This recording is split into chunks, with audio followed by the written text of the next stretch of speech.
Carnival, powered by CVM TV. This week, my vibe, the money vibe, the luxury vibe, the smell good vibe. Nothing completes a look more than smelling good. Which is why we're here today at this very unique corner office. We're in Jamaica's perfume capital, right down here saying halfway tree. We are about to see history. Follow me. We're about to smell good. We need to smell good. Smell good, the man. Corner office time. Sir Edwin. Money breeds money. How are you doing, sir?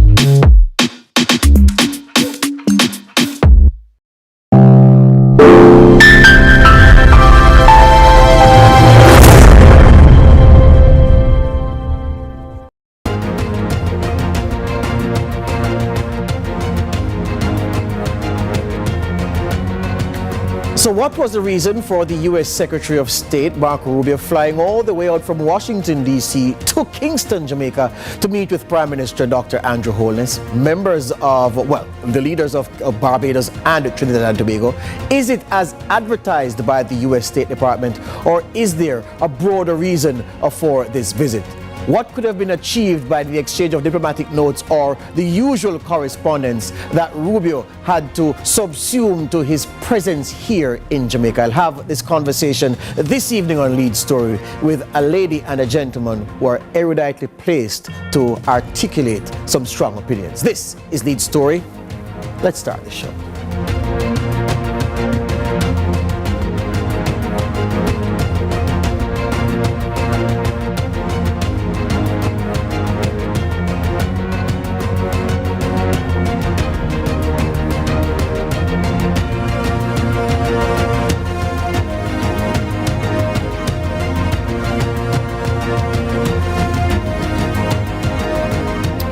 Records are tumbling at the annual Boys and Girls Championships at the National Stadium. And no, I did not attend Kingston College, so I think I may have worn the wrong tie, but I'm not riffing on the famous purples any at all. They're a great institution, Kingston College. Wishing them and all the other schools competing in the boys and girls section at Champs all the very best. It's not easy.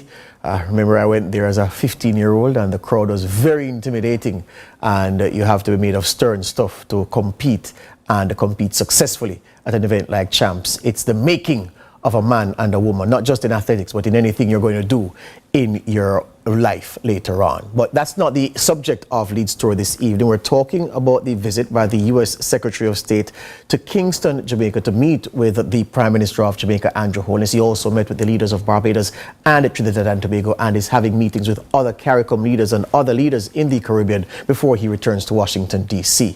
Nika Lewis prepared a piece looking at the visit by Rubio. After that, I'll take the opinions of Ambassador Curtis Ward and Dr. Maziki Thame. Prime Minister Andrew Holness and U.S. Secretary of State Marco Rubio on Wednesday engaged in pivotal discussions that could redefine Jamaica's trajectory on key issues. From border security to trade, crime control to immigration, the meeting underscored a shared commitment to tackling challenges head-on. The United States has been instrumental in supporting Jamaica's efforts to bolster its marine domain awareness and intelligence surveillance capabilities, which are crucial in our fight against organized criminal networks. We discussed expanded and repurposing development assistance towards our shared goals, including security. This will exponentially expand our cooperation in fighting lottery scammers, transnational organized crimes, trafficking in guns, and building safer communities. Secretary Rubio commended Jamaica's declining crime rate, adding this will require the U.S. to revisit how it handles travel advisories, ensuring they depict the reality of the country fairly. He emphasized the U.S.'s continued support in providing resources and training to bolster Jamaica's security apparatus. How many of the guns and the weapons that are being used by gangs to commit acts of violence here in Jamaica are purchased in the United States and then shipped here? And we want to commit to doing more to stopping that flow at the same time as we do more to commit to increasing your capacity. That's the other thing I underline. What we're talking about here when we talk about American assistance is America helping Jamaica build its own capacity, its own ability to confront these challenges and solve these problems. Because security is a baseline for everything. And to that end, we have some good things to announce today here. We've the Jolt Fusion Center that is starting up again, and that's been even further strengthened. That's going to help address lottery scamming. Discussions on trade centered on expanding skills training, attracting greater U.S. investments while acknowledging Jamaica's potential as a regional economic hub. We certainly have the labor and the population and the desire to do so in our hemisphere. It's closer to the end markets. And so we want to pursue opportunities to make that possible. And clearly, I think Jamaica is one of those places that could benefit. And the Prime Minister has that vision for the country and the creation of not just jobs, but jobs that pay even better than the jobs that maybe some could find now. Addressing the contentious issue of deportations and fears around some Jamaican green card holders traveling at this time, Rubio sought to dispel misconceptions, adding recent actions were in line with the long-standing policies. The president is doing something that frankly hasn't been done in a long time. He's enforcing our immigration laws, and that's what we're doing. So if you're a green card holder, you're not illegally in the United States. I think the challenge is for those who are illegally in the United States, we have to have immigration laws. They have to be followed. I mean, I don't know why that's an unreasonable demand.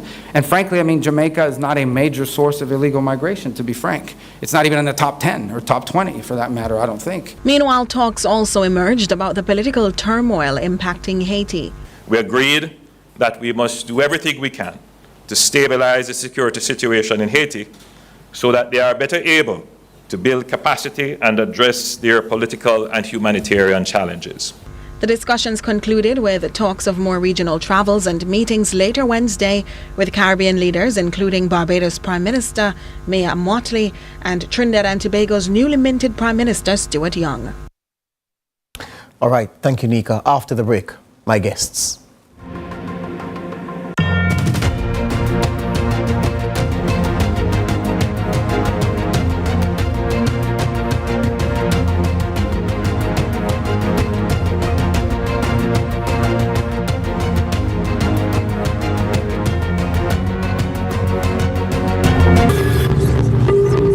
Join my private room.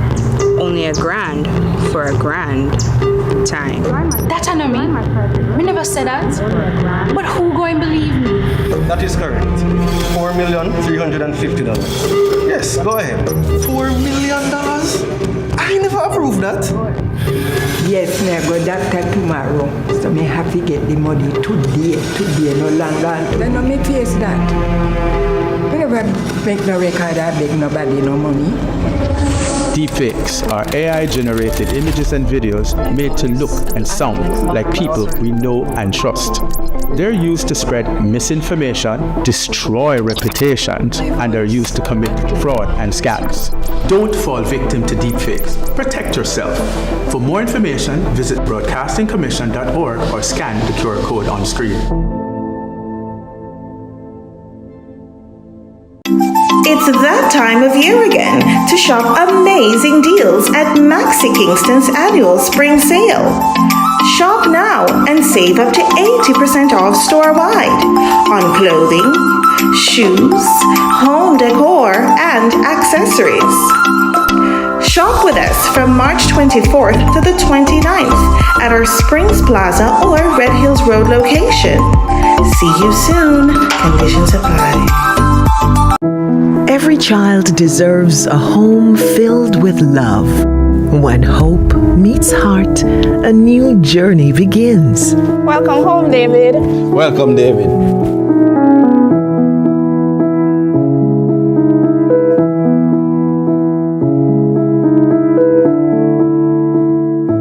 Make it your own.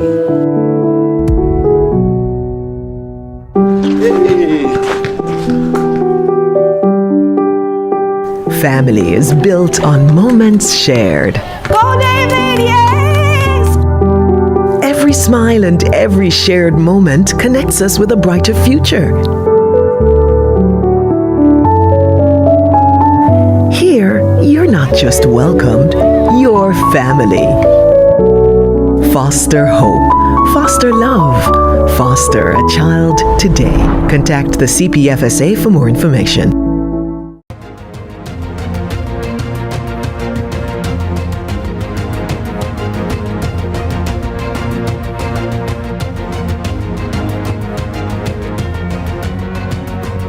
Back with us here on Lead Story. Let's jump right into it with our guests who've been waiting patiently. Ambassador Curtis Ward is an international consultant. He's an attorney at law and Jamaica's former ambassador to the United Nations. Dr. Maziki Thame is a political scientist at the University of the West Indies, Mona. Good evening, lady and gentlemen. Good evening, sir. Thanks for having me. Dr. Thame. Good evening to everyone. Thank you. Ambassador Ward, based on your reading, what really compelled Marco Rubio to make this trip at this time? Well, for any new secretary of state, you'll find he or she engaging in personal diplomatic meetings in various regions of the world. Coming to the Caribbean marks the second trip of Rubio's tenure in the region, in Latin America and the Caribbean. Jamaica is part of America's strategic partnership in the Caribbean for many reasons. Jamaica is astride the shipping lane between the Panama Canal and the United States, Eastern Seaboard, with the only certified container security initiative port that can handle mega container ships and break them down into smaller ships for shipping into the United States Eastern Seaboard.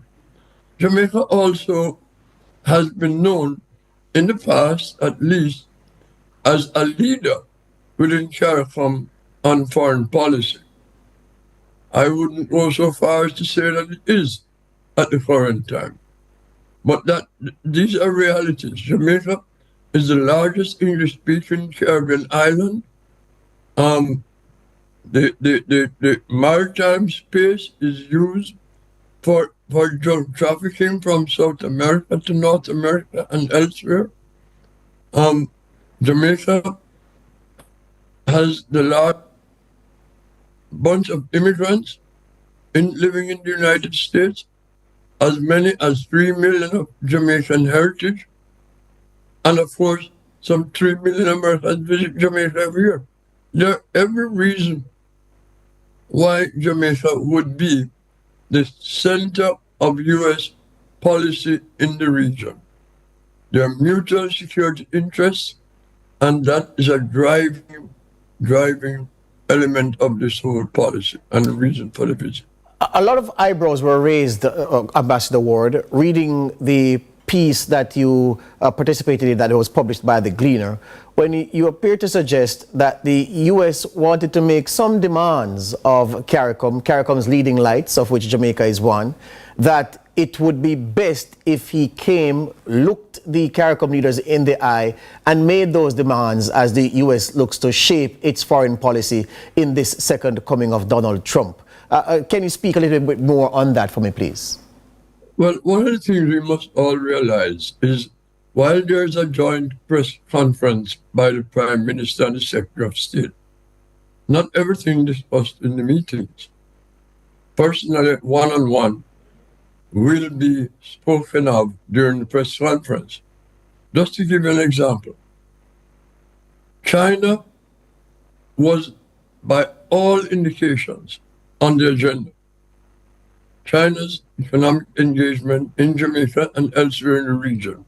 Yet, neither the Prime Minister or the Secretary of State mentioned China in their opening statements, in their statements to the press. China was only mentioned as a result of a question asked at the end of the Q&A session. And of course, Secretary Rubio's predecessors of the former Trump administration, Rex Tillerson and Mike Pompeo, they both came to Jamaica, and they came with the same message across the region, warning of what they call China's predatory economic policies. So we have to read between the lines. Statements given to the press are nuanced. And you may have noticed, as I did, that on a number of occasions, while Secretary Rubio appeared to be giving Jamaica a pass on certain issues. They were not concrete and definitive. Yes. He often used the word perhaps. Yes. Jamaica is in compliance. Yes. So we have to look at all those little things when we're analyzing what is omitted from the statements. Hear you on that. Dr. Thame, I found it instructive that Secretary Rubio said that Jamaica is the USA's most like-minded partner in this part of the world, almost as if to set Jamaica apart, primus inter pares, where its CARICOM partners are concerned. Do you think that this was deliberate, and what's the deliberacy behind that statement, if you see anything like that behind it? I definitely think it's deliberate. We are in an election year in Jamaica, and we could read that as an endorsement of the Holness administration. But we can think about it more broadly, too, in terms of the longer relations between the Republican Party and the Jamaica Labour Party. In a sense, we might think of them as sister parties. And when they say like-minded, they mean they are agreed in terms of how they view the world. Both parties would be leaning to the political right. So I think he is making that claim in the context of Jamaica's upcoming election, but also in relation to the role that the Jamaican government played in the last Trump administration on topics like Venezuela, especially on Venezuela. And I want to refer to something that Ambassador Ward just said about Jamaica being perceived as a kind of leader in the region. Yes.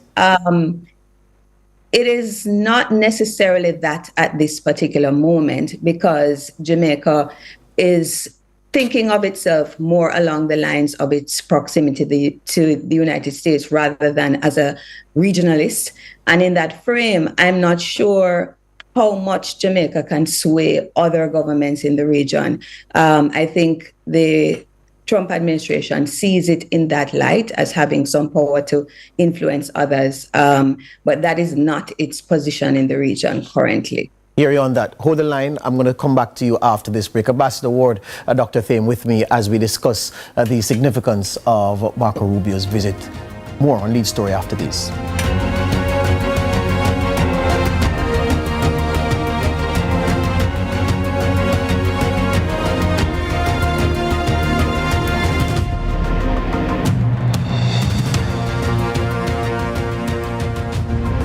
Fans, get off the sidelines and join the action with Just Bet. Bet on your favorite teams anywhere online at www.supremegames.com or visit one of our 100 locations island-wide.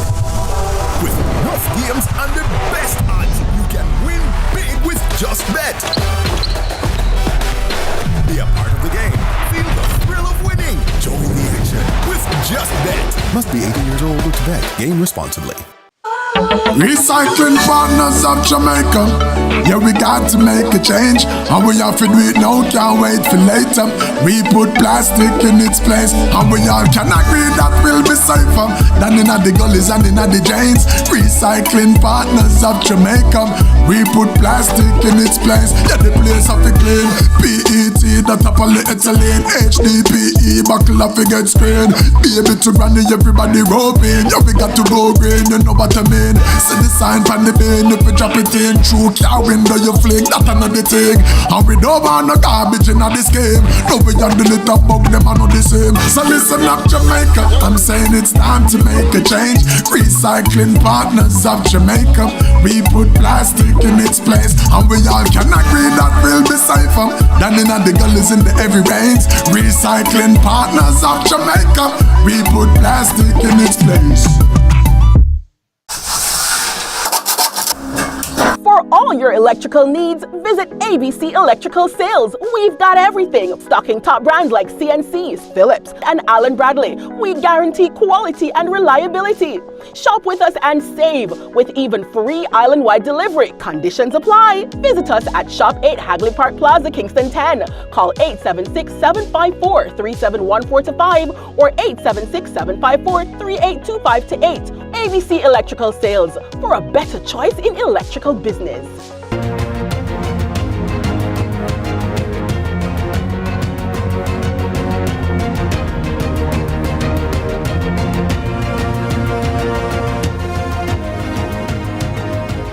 Back with us on News Story, Ambassador Curtis Ward and Dr. Maziki Thame, political scientist at the UWI, are with me. Dr. Thame, let me pick up with you. I find it instructive that only a few days ago, the National Security Minister at the passing out parade for the latest batch of police constables said to them that managing crime was important for the fact of the control of the narrative in the travel advisories issued by the U.S., and that this was an important reason for crime to continue to be pushed downwards. The big five major crime areas: murder, rape, shootings, etc. And then last evening, well, yesterday, Rubio spoke about the travel advisories and the U.S.'s action to revise it in line with the situation in Jamaica. This would suggest to me, at least, that this is something that diplomatically Jamaica has been working on. So I'm asking you if you think the statement from Rubio is to be interpreted as a sister party, the Republican in the United States, doing a favor to its sister here in Jamaica, or is it reflective of the true intention of this Trump administration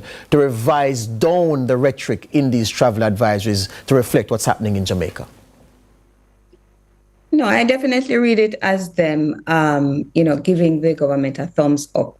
It's not just on crime, it's also on economics. You would have heard them say that Jamaica is a model for the region. And when we're thinking about this issue of crime, we can't help, or we ought to think about it in terms of the other side of the story. The fatal shootings by police have gone up for over 150% over last year.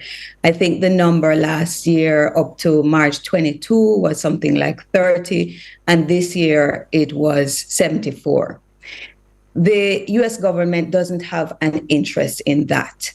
So, when we are thinking about it from this perspective, we would have to ask the question, why are they not interested? When historically, they've played a role in, claiming to spread democracy and human rights and whatnot. And where there is contradictory data in the case of Jamaica, they have not flagged it at all. When we think about the travel advisories and Jamaica's dependence on tourism, I remember last year one of the travel advisories mentioned crime, but also the state of our hospitals, yes, the state of healthcare. That wasn't raised as an issue, I suspect, because we can't necessarily point to evidence that says that healthcare is improving in Jamaica. Yes. And of course, that is related to our dependence on the Cuban medical diplomacy. Yes. So it's difficult for them to kind of maneuver in that way. But those things are not necessarily of interest to the United States.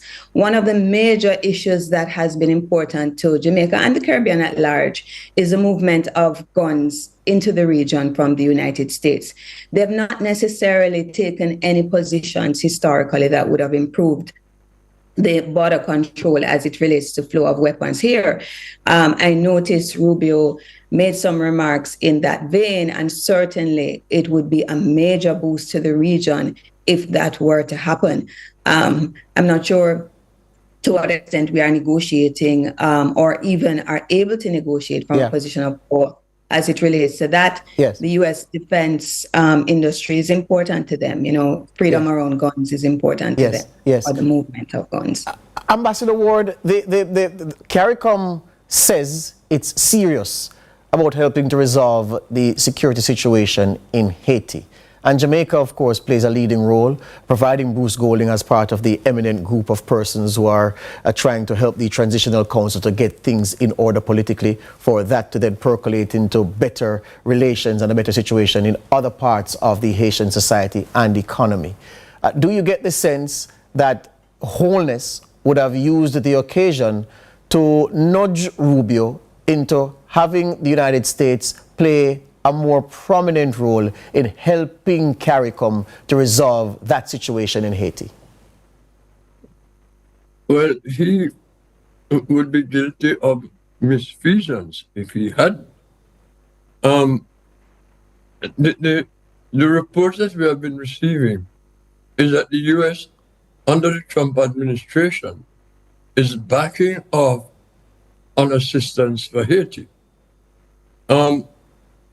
Secretary Rubio, in meeting with the head of the transitional group in Haiti while in Kingston, may be an indication that what Secretary Rubio intends to do with Haiti may be more in pushing CARICOM countries to play a bigger role.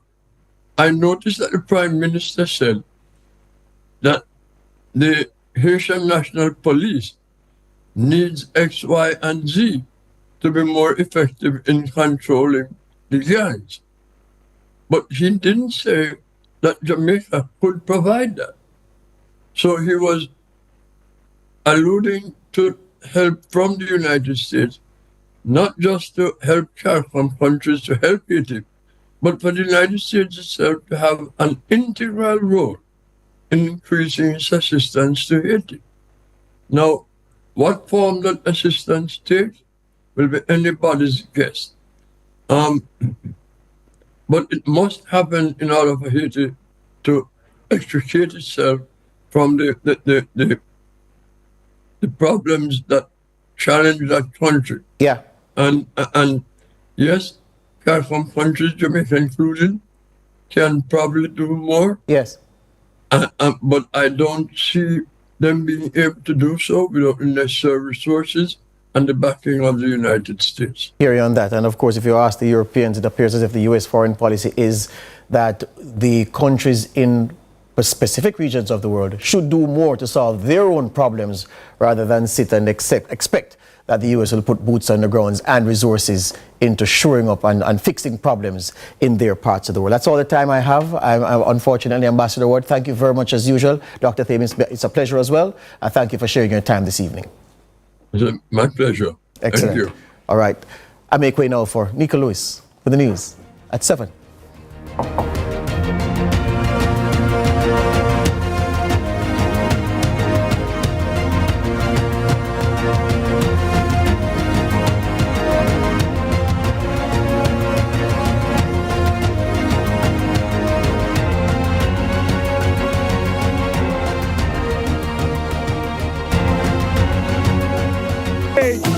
CVM TV, in association with Express Fitness and Exodus Carnival, presents Fit for Fet, the ultimate workout series to get your body ready for the road. Tune in 5 a.m. every morning, Mondays to Fridays, starting April 7th, to get involved in high-impact workouts by some of the best in the game. Bring your mats, bring your water, and let's get fit for the fit with Express Fitness and Exodus Carnival, powered by CVM TV.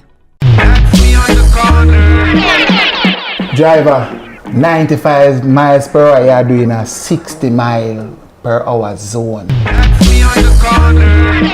As an actor, I am not shackled by my locks. Yes. The right story, the right script, and the right budget. Come on, me they run artists. Me they run actors. Me realize actors them boy are eager to From Jamaica to the world coming like what Kingston College is to Jamaica. Yeah, you know. Yeah, but then money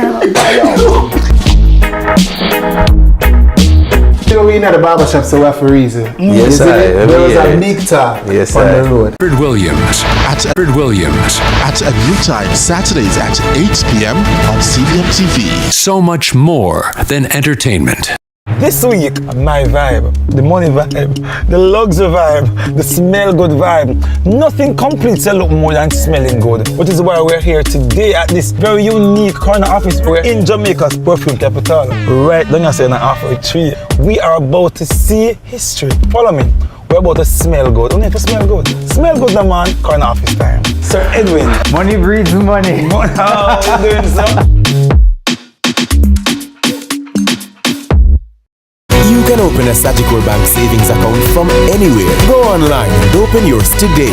The time by Sagicor Bank is 7 o'clock. CVM News at 7 Headlines Thursday.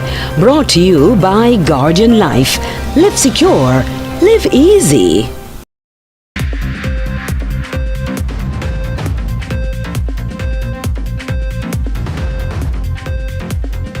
Tonight in CVM News at 7, Holness and Rubio address threat of global gangs.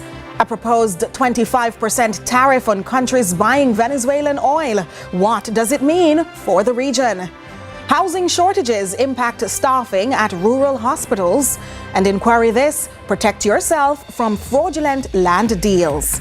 In sports, Edwin Allen and KC lead champs on day 3.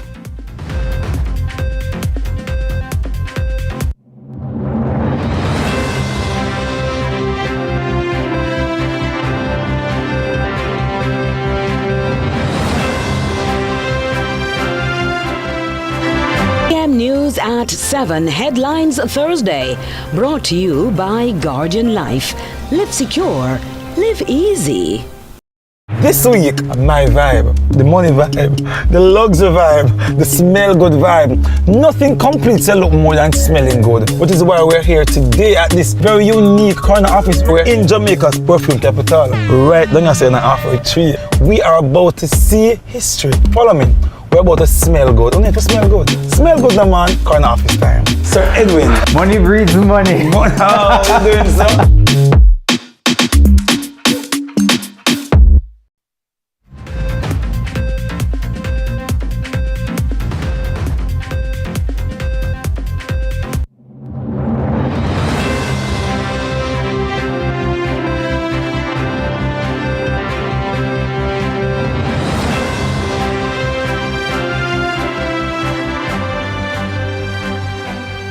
From Kingston, Jamaica, this is CVM News at 7. It's Thursday, March 27, 2025. I'm Nika Lewis, and thanks so much for joining us.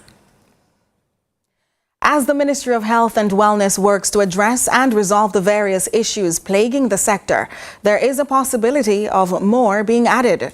Trishagaye Kelly tells us more. Hospitals in rural areas are now suffering with locating staff who are in a position to be at work as readily as required. And that's a major concern for various facilities who claim there's not much accommodation for those who are willing to work.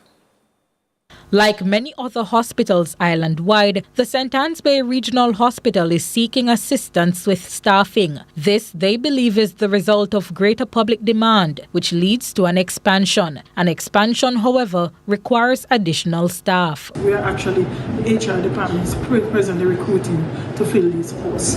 And the namely areas are surgery as well as medicine. I must thank the staff, though, that I have. I believe that the staff has managed to continue to work very hard in offering services. Though the Health Ministry is working to improve this aspect of the sector, it is still battling other challenges. The hospital's CEO, Dennis Morgan, explains that while he is able to source staff, most of the people willing to work at the hospital are from urban areas.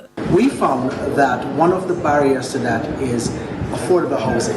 And so persons are charging in US dollars. So a number of potentials can't afford it. And so we would hope that at some point housing is given front and center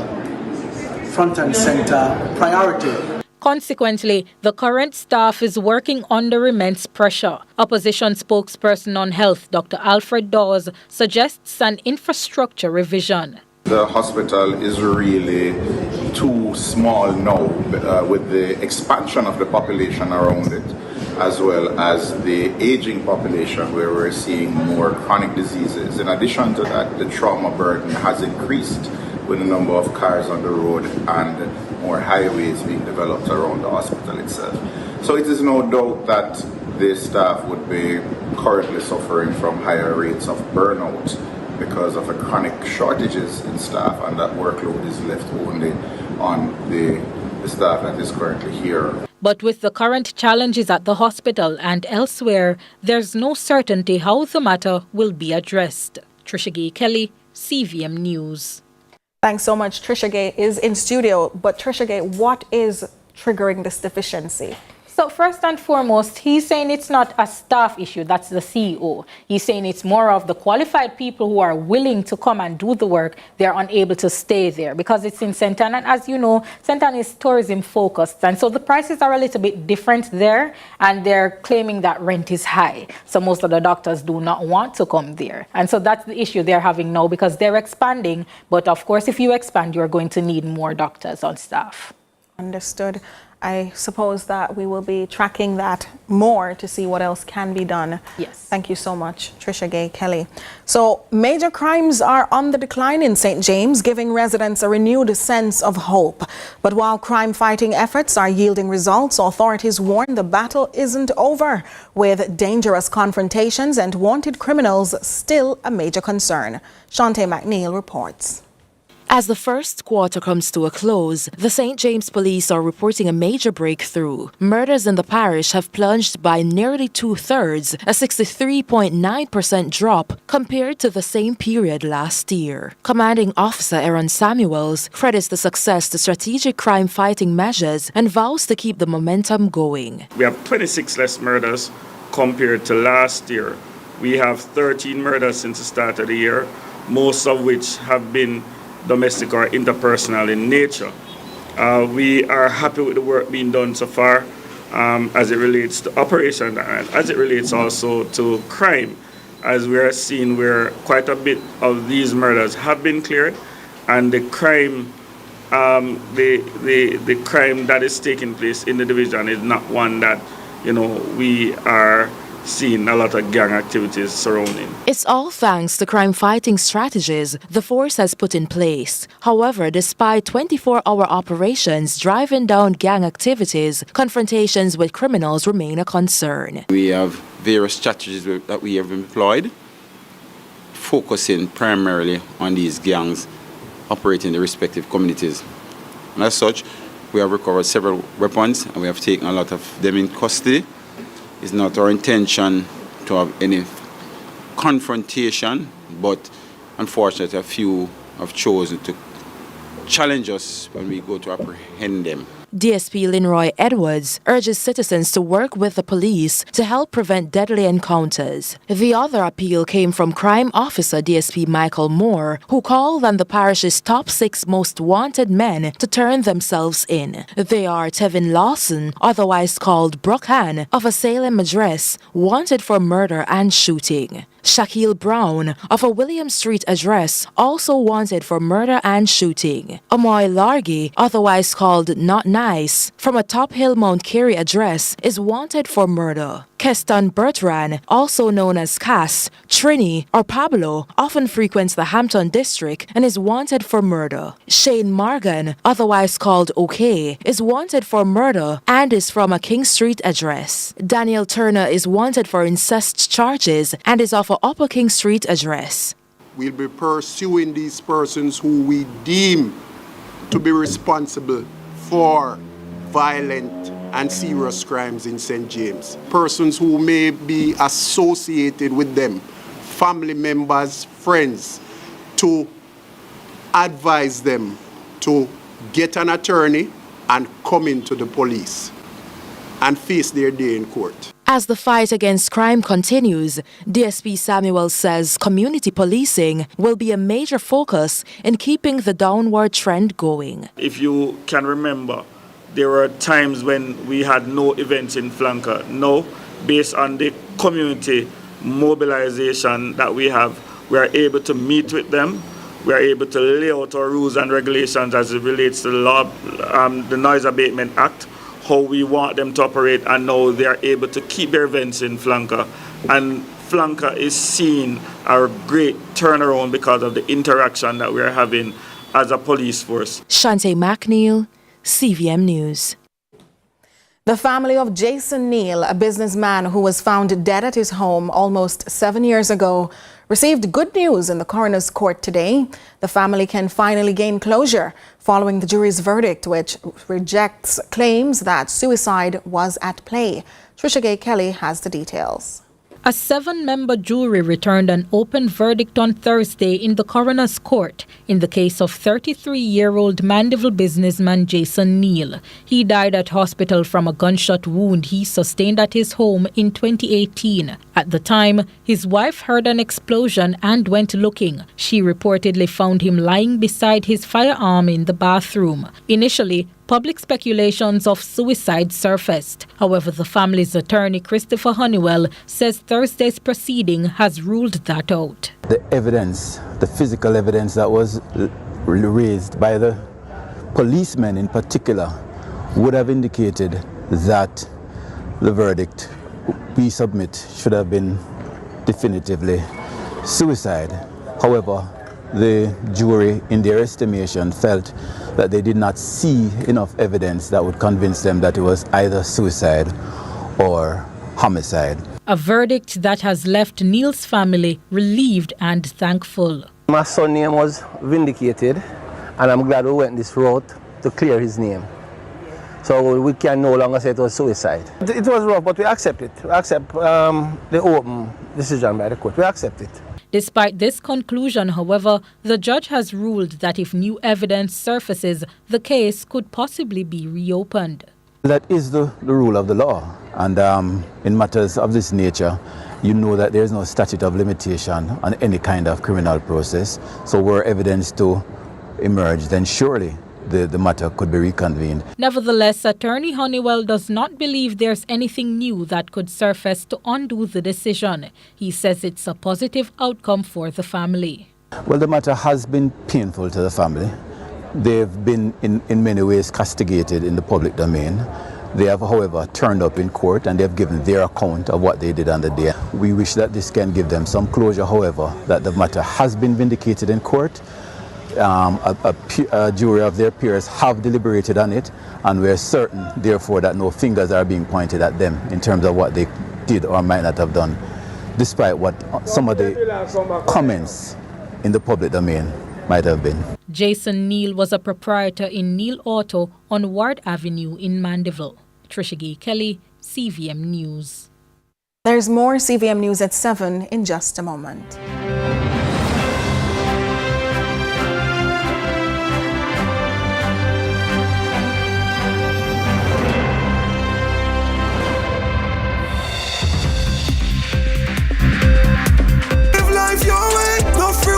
Digital postpaid. With digital postpaid, it's all about you. Sign up or pay your bills to stay active for a chance to win a luxurious all-expense paid trip for two to Royalton, Antigua. With round-trip flights on us, every week you could win exciting prizes: event tickets, gym memberships, spa packages, excursion adventures, restaurant vouchers, and more. When you opt in on the My Digicel app, life your way starts now with Digicel. Better connected.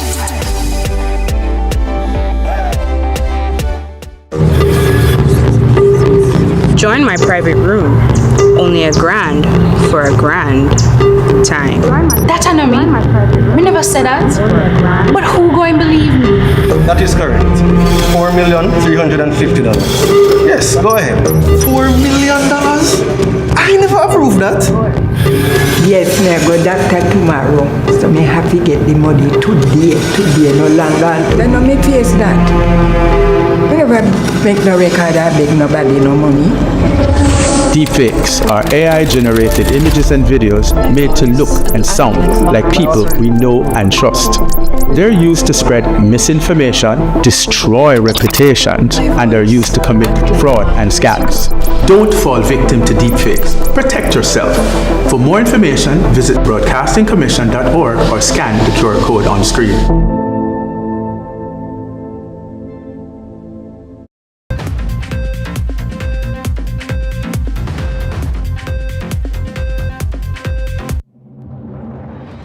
Welcome back. Last week, we began our exploration into the intricate world of past elections, delving into the numbers that shape our understanding of the current political landscape. Well, as we gear up for Decision 2025, we continue with the focus where the numbers don't lie. Here's CVM's Head of News, Andre Jabinson. The number that we want you to focus on tonight is 20. Why 20? Because we believe that these 20 constituencies are likely to determine the outcome of the next general election.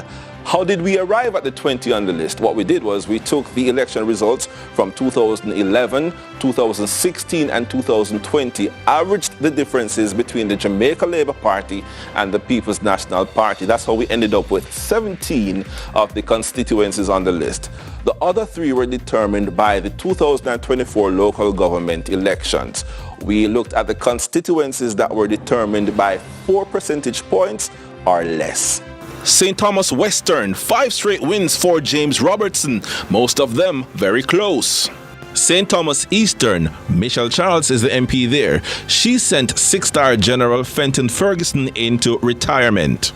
St. Mary Southeastern, the MP is Norman Dunn. St. Mary Western, the seat of JLP Chairman Robert Montague. The numbers from the 2024 polls paint a close situation. The MP for this seat never sits on the opposition benches. St. Anne Northwestern, Crystal Lee is trying to stave off a challenge from Senator Gabriella Morris. St. James Southern, Homer Davis trying to make it 3 in a row there. St. James West Central, one to watch, the seat of Constitutional Affairs Minister Marlene Malahoo Fort. Hanover Eastern, both Hanover seats appear in peril for the JLP as confirmed by different pollsters. St. Elizabeth Southwestern, this seat tends to vote with the party that wins the election. Another cabinet minister, Floyd Green, is the MP. St. Elizabeth Southeastern, Green's State Minister Franklin Witter is the MP. Manchester Central, the PNP wants this one back. Rhoda Crawford says she has it covered. Manchester Northeastern, uncertainty about who will contest the seat for the JLP. Aldy Shaw does not want to run again. Clarendon Northwestern, Warren Newby is taking over for the JLP. Clarendon Northern, always a close and peculiar one. Clarendon Southeastern, Pernell Charles Jr. is there. St. Catherine Southeastern, Alfred Dawes versus Robert Miller. St. Catherine East Central, first contested in 2011. The PNP won it then. The JLP has held it since. Orlando Terrelong is being challenged by Raymond Price. Kingston Central, declining numbers for the PNP and increasing support for the JLP over consecutive elections. The JLP finally took it in 2020. St. Andrew Eastern, always a close one. The finance minister could be vulnerable. St. Andrew East Rural, House Speaker Juliet Holness is aiming for a 3rd term. So there you have it, the 20 constituencies that we think are likely to determine the outcome of the 2025 general election. Going forward, we'll be looking at the constituencies with greater detail, and then we'll bring those numbers to you. Again, we're not making any predictions or any proclamations with these numbers. We're just sharing them with you. But now it's Andre Jebinson reporting for CVM News. Well, Jamaica and the U.S. have agreed that there's a need for continued and strengthened partnership around crime control with threats from global gangs. The U.S. Secretary of State Marco Rubio also committed to revisiting the travel advisories often issued to Americans, warning them against traveling to Jamaica due to crime. Jamaica has seen major reductions in crime over the last 2 years, to include declines in robberies, shootings, and murders. But despite this change of fate, the U.S. continued to issue travel advisories warning Americans against visiting the island. On Wednesday, U.S. Secretary of State Marco Rubio, having met with the Prime Minister and members of his cabinet, announced plans to revisit the advisories and have them reflect the improved picture of Jamaica's crime reality. We were going to go back and reevaluate the travel advisories as they currently stand to ensure that they do reflect the reality of the new numbers and what the numbers show, because you've made very impressive progress in your general numbers overall when it comes to the murder rate and so forth. But in particular, with those travel advisories are designed to American travelers. And I think we need to analyze that and just ensure that the status we're currently in accurately reflects the status quo and takes into account the progress you've already made this year and made last year, year over year, which I think is one of the highest numbers in terms of reductions that we've seen of any country in the region.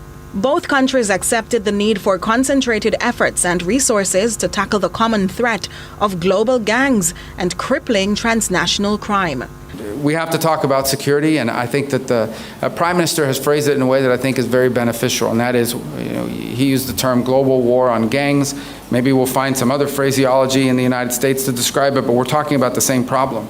It's amazing if you look across the region and really many parts of the world, how many of the threats we face in the world now that once came from a ideological terrorist organization or from a nation state are now coming from non-governmental criminal organizations who in some cases are more powerful than the governments in some of these countries. And we've confronted this issue. It's a challenge in Mexico. It's a challenge on the border between Venezuela and Colombia. It is the challenge in Haiti. And it's been a challenge here. And it's a multifaceted challenge. To this end, Secretary Rubio announced more resources for several critical players and entities, including the security forces. Lots more to come in CVM News at 7 right after this break.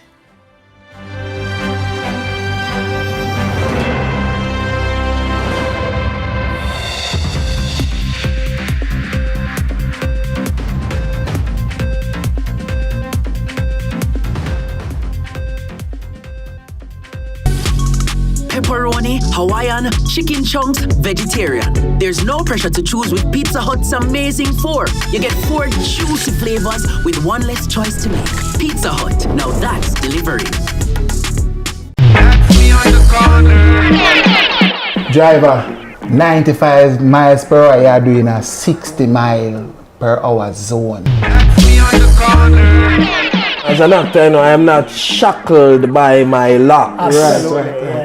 The right story, the right script, and the right budget. Come on, me never want artists. Me never want actors. Me realize actors them boy are idiot. From Jamaica to the world, coming like what Kingston College is to Jamaica. Yeah, you know. Yeah, but that money you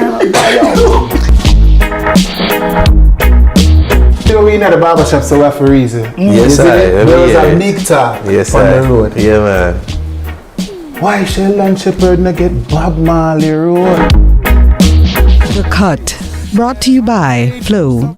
Now I'm where I wanna be. This week, my vibe, the money vibe, the luxury vibe, the smell good vibe. Nothing completes a look more than smelling good, which is why we're here today at this very unique corner office. We're in Jamaica's perfume capital, right down here in Alfred Tree. We are about to see history. Follow me. We're about to smell good. We need to smell good. Smell good, the man. Corner office time. Sir Edwin. Money breeds money. How are you doing, sir?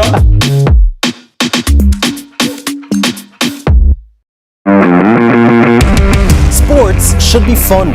Sports should be interesting. Sports should be entertaining. Sports should be riveting.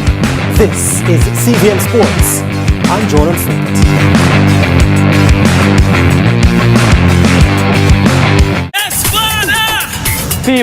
People, we now waste no time. I am super excited to be on for another season to show you the Holy Road. Listen, new adventures.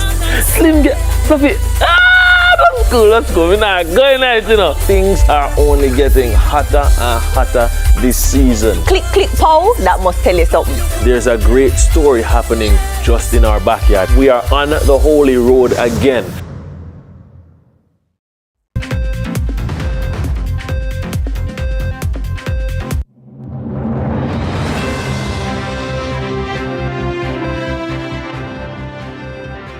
Thanks so much for staying with us. Buying land is a major investment, but what happens when that dream purchase turns into a nightmare? In this week's edition of Query This, Shante McNeil dives into a troubling reality: Jamaicans losing millions to fraudulent land deals.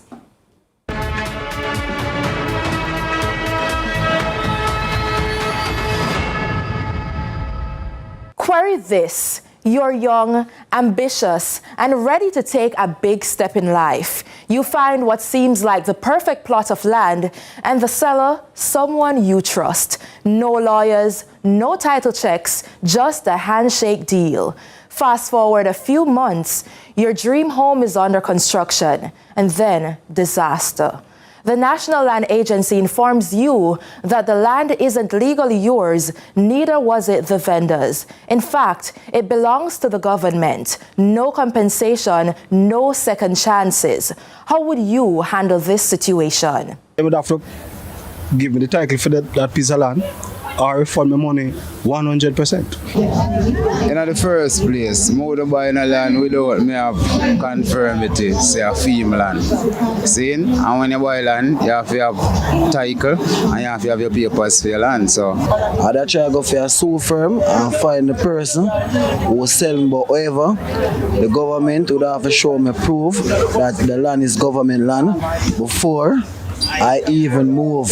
I'm not come off. The government, boy, I don't know if it's upon that. Sadly, this isn't just a nightmare scenario. It happens far too often. Many people fall for cheap land deals, skipping the proper checks, only to lose everything. Attorney at law Michaelia Green says one simple step could prevent this heartbreak: verifying ownership with the National Land Agency before signing anything. You can actually get a copy of the title from the NLA to verify that, for example, John Brown is the legal owner before you proceed with the transaction and to pay any monies over to a vendor. Also, when it comes on to government property, you cannot legally adversely possess property unless 60 years have passed. Whereas with privately owned property, for example, John Brown owns the property and has a title, you only need 12 years. 60 years. That's how long it takes to adversely claim government land. Yet, in just a matter of months, a buyer can realize they've lost millions because the seller had no legal rights to the property. Panic sets in, followed by financial ruin. But all hope isn't lost. There are legal options. Get an attorney. An attorney would take the first step to contact this alleged vendor in order to have a full refund. This letter is called a demand letter. So that person, the attorney, would require from that person a full refund of all monies paid, because this was paid under the guise that the person is the legal owner of the property, but it is not so. If the deal seems too good to be true, it probably is. Always demand a land title before making any payment. Protect your investment, because in real estate, a bad deal can cost you everything. That wraps up this week's Query This. Do you have a legal dilemma, whether it's a land dispute, a business issue, or trouble with a neighbor? Send your questions to cmcneil@cvmtv.com and I'll help you navigate the law. Until next time, I'm Shante McNeil.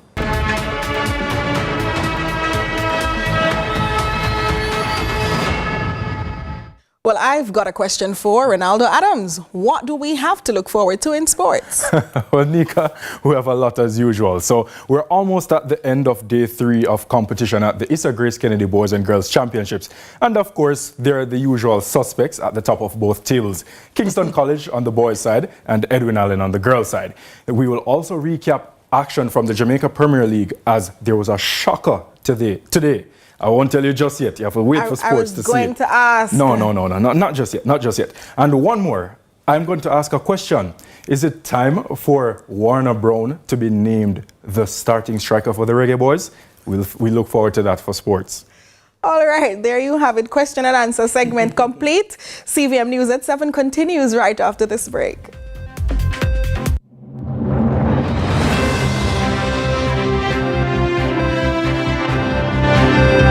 9, 8, 7. CVM TV, in association with Express Fitness and Exodus Carnival, presents Fit for Fet, the ultimate workout series to get your body ready for the road. Tune in 5 a.m. every morning, Mondays to Fridays, starting April 7th, to get involved in high-impact workouts by some of the best in the game. Bring your mats, bring your water, and let's get fit for the fit with Express Fitness and Exodus Carnival, powered by CVM TV. Sports should be fun. Sports should be interesting. Sports should be entertaining. Sports should be riveting. This is CVM Sports. I'm Jordan Flint.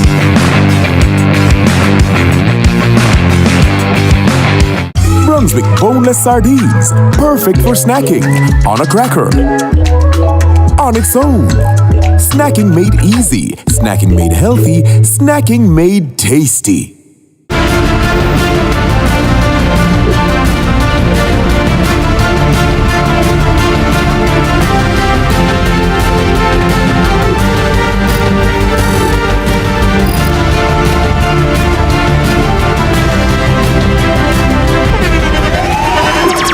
The internationally acclaimed On Stage with Winford Williams. At a new time, Saturdays at 8 p.m. on CVM TV. So much more than entertainment. Give your children a head start with Short Start from CIBC Caribbean. Plus, at 12, apply for their Visa debit card for smart spending in stores, online, and overseas. Come see what banking better together looks like for you at CIBC. Ambitions made real. Do whatever the crunch you want with KFC's popcorn chicken. Now available in hot and spicy. KFC, it's finger licking good. The time by KFC is 7:30.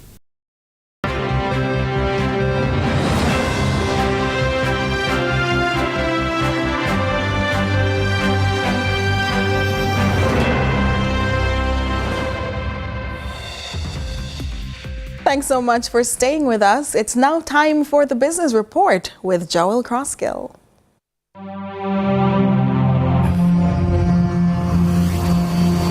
Lots to share with you in the business report today. Although we were late to the party, hindsight is often 20/20, as the Guardian Group Gala Awards 2025 coincided with the entity's 25th anniversary, which means those gathered had the opportunity to reflect on the lifespan and good health of the insurance giants, born in 1999. Our vision is extremely crystal clear.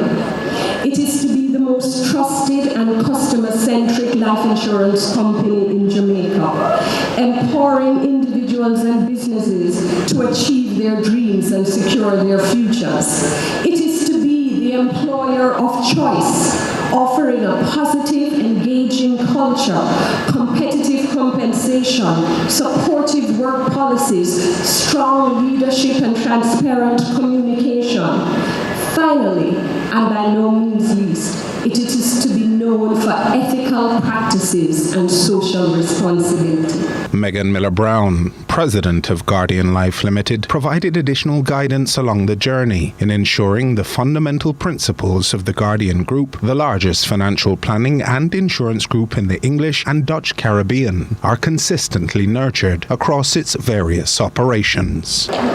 From our first policyholder to the thousands we serve today, we have built a legacy of trust, integrity, and innovation, where we have not only provided financial security, but also contributed to the growth and development of our communities by contributing over $820 million to health, education, sports development, and social welfare in Jamaica through our many and varied initiatives and sponsorships. The values of social responsibility run deep within the culture of the organization, made possible at such a scale due to the performance of the entity in its broader commercial context.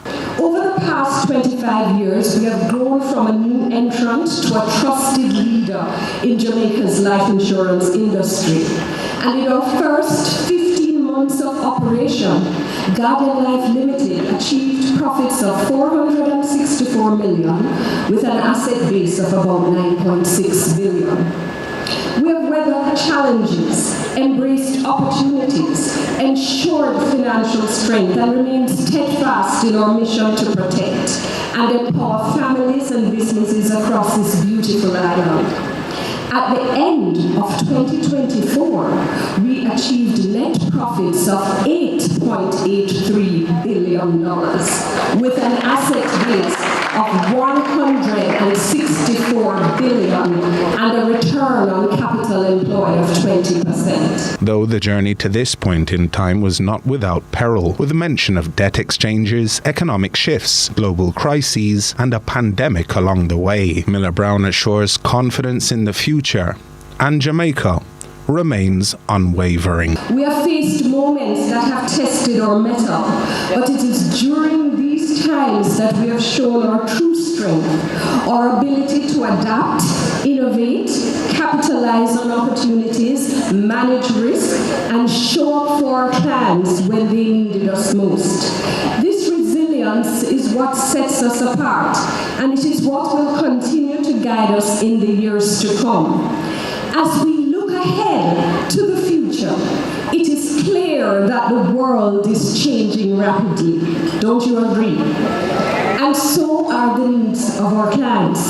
We are committed to staying at the forefront of innovation, leveraging technology to enhance our services, operate efficiently, and expand our reach to serve clients and to serve even more Jamaicans. And that was your business report. I'm Joel Crossgill. Let's track what's happening in social media. So, what's attracting attention online today? NCB is reminding customers that all NCB Midas debit cards will be deactivated on March 31 and will no longer be accepted at ATMs or point-of-sale terminals. Here are some of your reactions. At Shells_Love says, the Midas cards lasted longer, cause why my Visa card mash up already? At Minto shares, can't tell you when last me see one of them there. At Maria_Maria2720 writes, glad I did change mine.